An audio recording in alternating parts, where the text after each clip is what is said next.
Mayor Dominic Sarno and Springfield Director of Health and Human Services will join us live with their perspectives on the pandemic. Hi, everyone, and thank you for joining us tonight. I'm Nick Oresco. We're also waiting on a special report right now from Governor Charlie Baker, expecting him to announce new protocol to prevent the spread of COVID-19. We, of course, will bring you that live as soon as he hits the podium. Officials are encouraging social distancing and self-quarantine as the COVID-19 outbreak spreads across the country. Let's begin tonight with an update on case numbers around the world right now. Overall, there are 156,000 confirmed cases worldwide. Here in the U.S., we have crossed over 3,000 cases, up from the 1,000 on Friday. And here in Massachusetts, there are 119 presumptive cases, which is a positive test administered by a local or state lab. Additionally, there are 45 confirmed cases.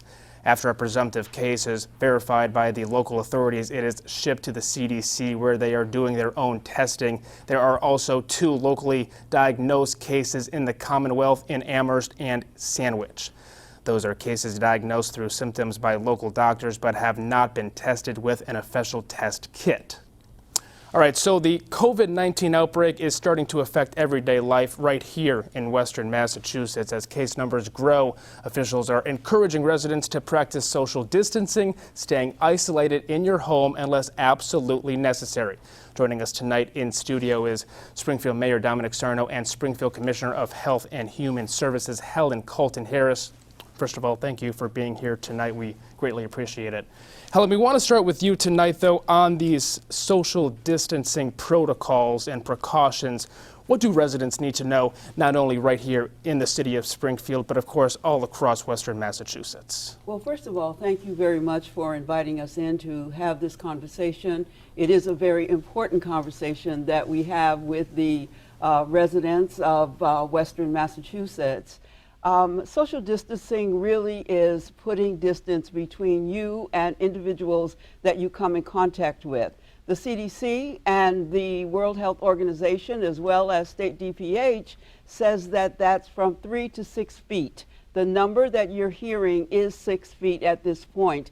And so social distancing really means just taking the opportunity to distance yourself, to keep yourself safe and not spread what could potentially be a virus. So, Mayor, what are the steps that the city is taking right now? Of course, we have St. Patrick's Day week beginning now. Obviously, the parade in Holyoke canceled. But, I mean, what are you taking precaution-wise here in the city of Springfield? Nick, first of all, thanks for having us on and asking us to come on. First and foremost, I'm very proud of our city team. We've been tested and true. We've been through a number of natural and man-made disasters, and we've been able to come through with flying colors. And I want to reassure your viewing public, the residents of the city of Springfield, the business community, and Western Massachusetts. What we are looking to do here is to make sure that we close the schools as being abundantly precaution on that. We are opening up the school cafeterias. Outside food will be coming to the families that are in need on that. We have moved to shut down libraries and senior centers. Now, the vulnerable population seems to be of the senior age, and if you have health concerns or immune system type concerns. So that's extremely important, is vulnerability of that age group, and we want to cut the curve down.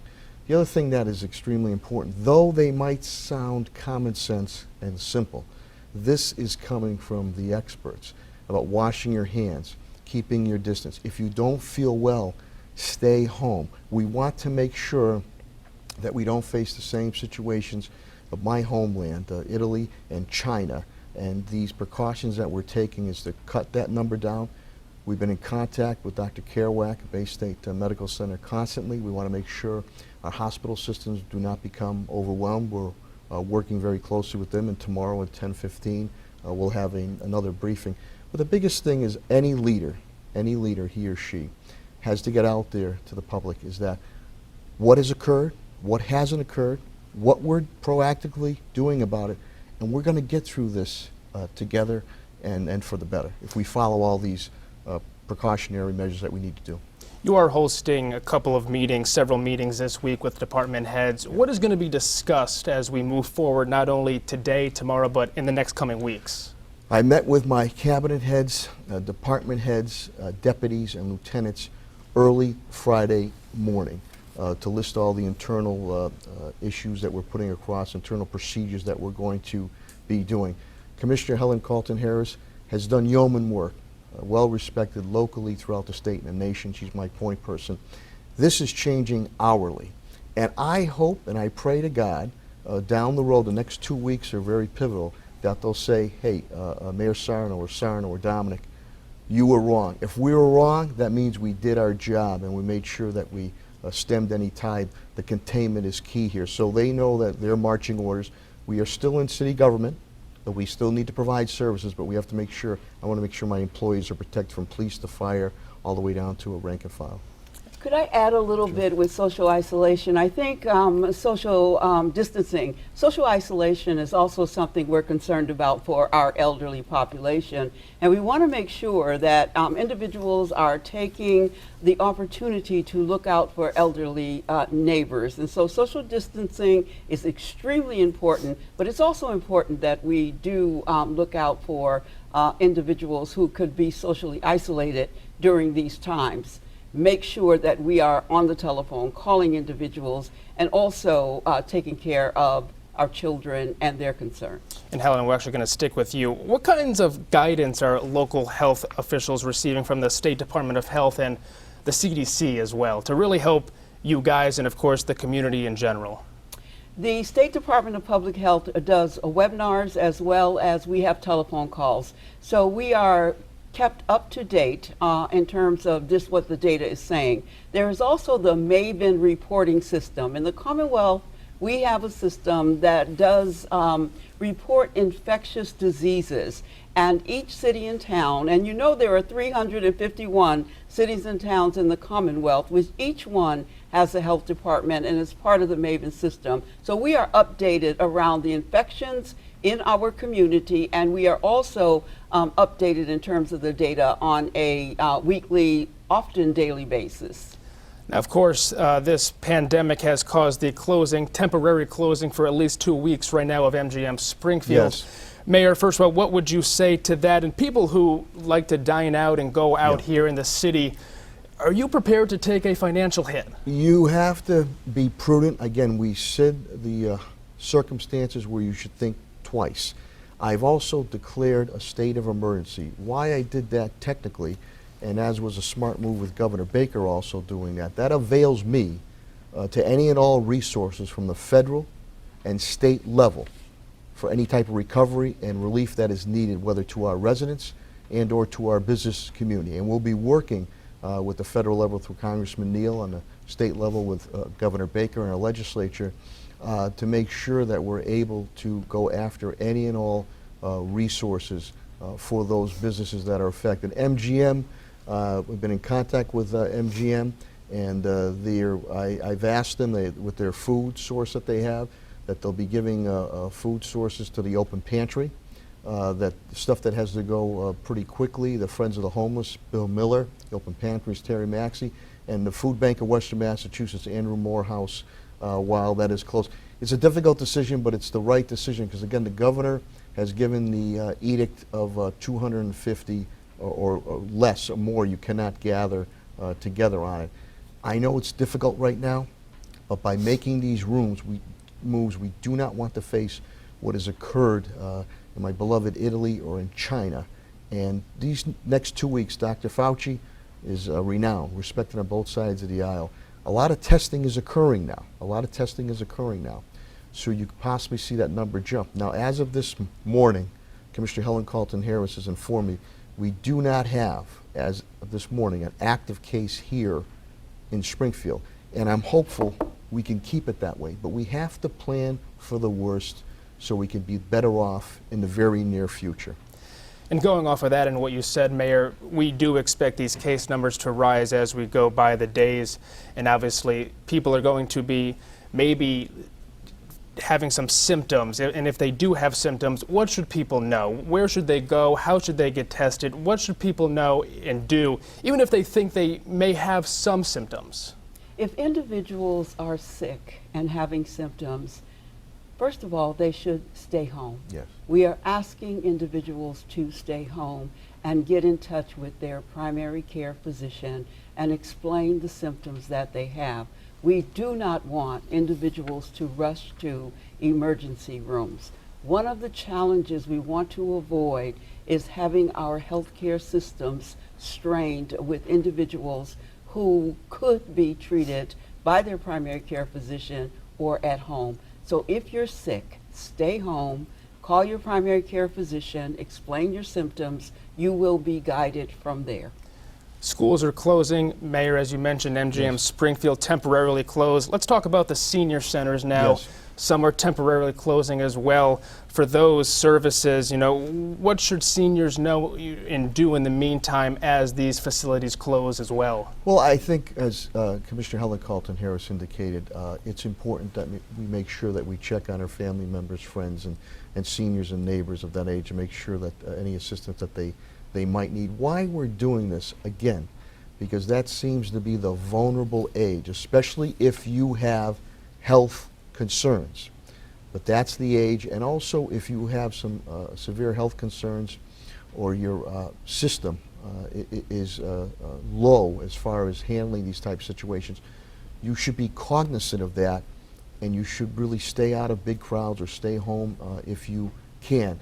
We are continuing to develop a plan for emergency response with police and fire and AMR if needed, and maybe even some outreach things. But right now, these simple and common sense things coming from the experts mean a lot. And if we can stay on top of this, as we've recovered through many other natural man-made disasters, we come back bigger, better, and stronger. Right now, we need to cue in on this, follow the procedures. Hopefully within the next 2 weeks or less, hopefully, let's see what happens. By following this, we cut the curve down and we start to continue to stabilize and move it down and get some more information where we can start to move forward. And I think I'd like to just add to the mayor's comments that elders may need someone to go grocery shopping for them. So we want folks to think about what are those common sense things you can do for seniors who are going to be in their home to make their lives easier, and so they don't have to go out and interact with the public on a constant basis. And of course, as mentioned as well, schools are closing. UMass Amherst just announced last week that they are going to be closed for students for the rest of the semester. Mayor, I'd like to go to you now. What resources are being made available for not only students, but for parents as well as we go through the next 2 weeks and beyond now? We are now meeting, we'll be meeting with the daycare providers very early tomorrow morning to see what restrictions that can be allowed within reason to continue to help parents out at that point in time. Parents, on their own are going to have to be able to look some type of assistance now. That's why it was important for me to declare a state of emergency, because again, it avails myself to go after every dime I can get from the federal and state level to help our residents and our business community in a swift recovery on that. We're going to continue to develop a plan. I know there's been some United Ways on the other side, eastern part of the state, that are offering. There's many volunteer groups or agencies that, as they've done before, will step forward again. But right now, we're awaiting, again, continued guidance from the federal level. Governor Baker's been very good on the state level, but it's really been up to the frontline people, the governors or mayors. We're frontline. We're on the street to start making these decisions. And again, I weigh this on the facts. We weigh this on the facts and the medical information that we are receiving. My duty and my responsibility is for the public health and safety of all the residents of the city of Springfield, the business community. And as I've done before, we'll make decisive action if needed. And we will get through this, Nick. We will get through this together and for the better as one. I think you said it pretty well there, Mayor. Final question, I'll go to you both. A final message to the people of Western Massachusetts. Obviously, we are a few weeks in now, and this looks to continue at least for another couple of weeks. What would you tell the the people of Western Massachusetts Ladies right first. now?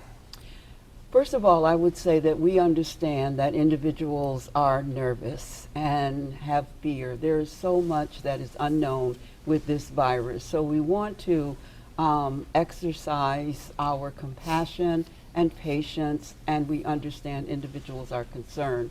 The best thing you can do is the non-pharmaceutical interventions, and that is the things we've talked about, the hand washing, not just regular hand washing. Make sure you're washing those hands good.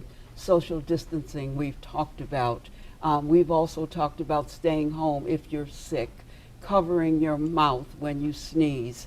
And so those things are what we know works with bacteria and virus and infections. Please make sure you're doing that. Mayor.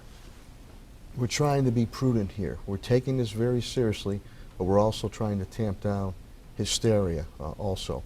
And that's extremely important. By taking these measures, and as I've done before, my administration has done before, we're going to let you know what has occurred, what hasn't occurred, what we're proactively doing about it, and just as important, that we will get through this together for the better as one. We've proven it with other disasters. In a way, Nick, when we got hit by that EF3 tornado, I knew what hit me, and I knew how to hit back. With the freak nor'easter, we knew what hit us, we knew how to hit back. That's why we have to take these precautions. This is almost like a ghost. It's ever evolving. Helen will tell you every hour we're getting updates, things are changing. But we want people to use common sense. We will get through this. Follow the measures. The next 2 weeks hopefully will be very telltale as we move forward. All right, well, thank you both Thank you. for being here and obviously giving this vital information to the residents of Western Massachusetts and giving your perspective as well. We are still waiting for the governor to make an announcement, Charlie Baker in Boston. We will bring that to you as soon as we can. We'll be right back.